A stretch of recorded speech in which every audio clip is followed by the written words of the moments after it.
বাবা ভাই হারানোর পর চলে গেলেন শেষ ভরসার আশ্রয়স্থলটুকু। বাবার এই হারানোর শোকে তাকে সান্ত্বনা দিচ্ছে একমাত্র মেয়ে জাইমা রহমান। বাইরে থেকে আমরা হয়তো শুধু একজন নেতাকেই দেখি, কিন্তু তার ভেতরে রক্তক্ষরণ কজন দেখি। তারেক রহমানের জীবনটা যেন এক ট্র্যাজেডির মহাকাব্য।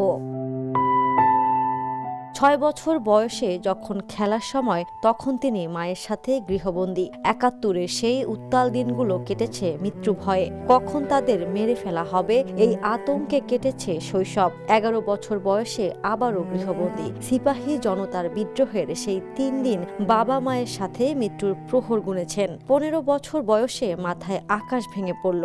হারালেন বাবাকে, এতিম হলেন। হারালেন মাথার ওপর সবচেয়ে বড় ছাদটা। ২০ পেরোতেই দেখলেন আরেক সংগ্রাম। নিজের চোখের সামনে দেখলেন মা কিভাবে রাজপথ আর জেলখানায় লড়ছেন। ২ ভাইকে রেখে মা তখনও গণতন্ত্রের জন্য রাস্তায়। ৪০-এর কোঠায় এসে জীবন দেখালো তার সবচেয়ে নিষ্ঠুর রূপ। মা ভাই সহ পুরো পরিবার কারারুদ্ধ।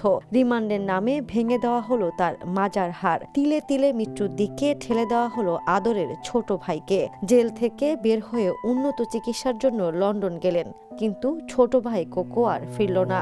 বাবার অবর্তমানে বড় ভাই তো হয় বাবার ছায়া, অথচ সেই ছোট ভাইয়ের লাশটা পর্যন্ত ছুঁয়ে দেখতে পারলেন না, শেষ বিদায় জানাতে পারলেন না। বুক ভরা হাহাকার নিয়ে দূর থেকেই বিদায় দিলেন।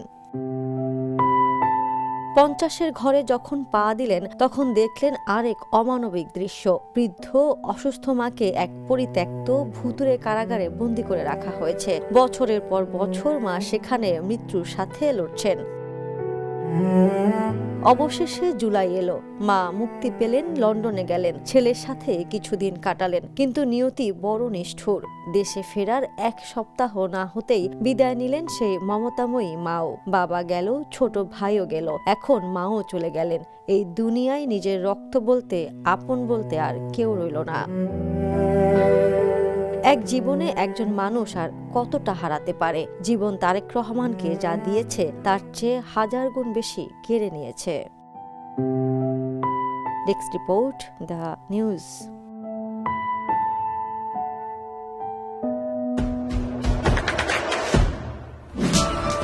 দেশে দেশে সবার সাথে দ্য নিউজ।